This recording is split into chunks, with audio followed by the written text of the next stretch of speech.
This is part 6, lack of empathy as the hallmark of a labor market without trust, how empathy creates good signal in online environments and lack of it distorts data. Hi, my name is Sarah Trumbull. I'm the founder and CEO of the Job Applicant Perspective, the first anonymous user reviews for job ads across the US.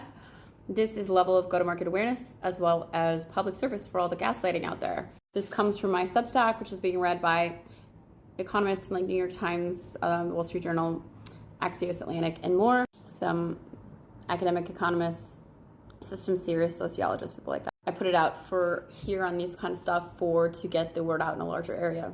Starting from a little before where I left off because it bears repeating.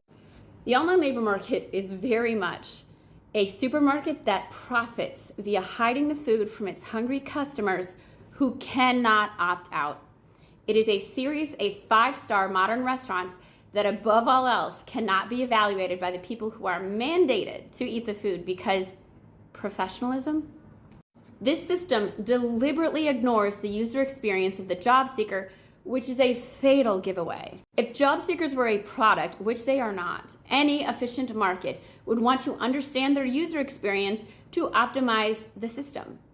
If job seekers are stakeholders, which they are, a functional market would prioritize their experience as meeting stakeholder needs is the entire purpose of the market. Instead, the message to the supply side, the workers, is a punitive, quiet, or else something unfortunate could happen to your career. This is not a market governed by supply and demand, which makes it very much not a market.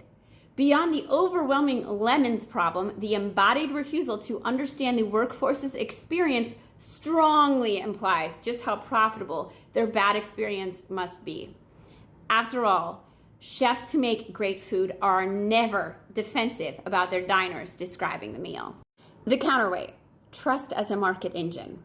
In my unofficial first principles style, I arrive at a pretty classic economic truth that others have articulated. A market with trust has feedback loops that make data accurate.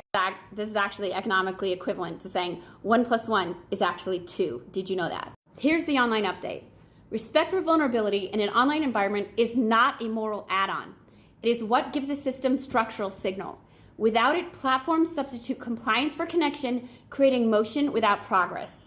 Think of the difference between the community connection on gaming platforms and the gladiator pit in the labor market right now.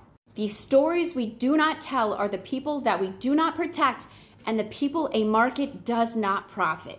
An online platform whose metric for value is engagement gets engagement from its users and/or customers. An online platform whose metric for value is trust gets resolution from its users and/or customers. Part 7 coming next.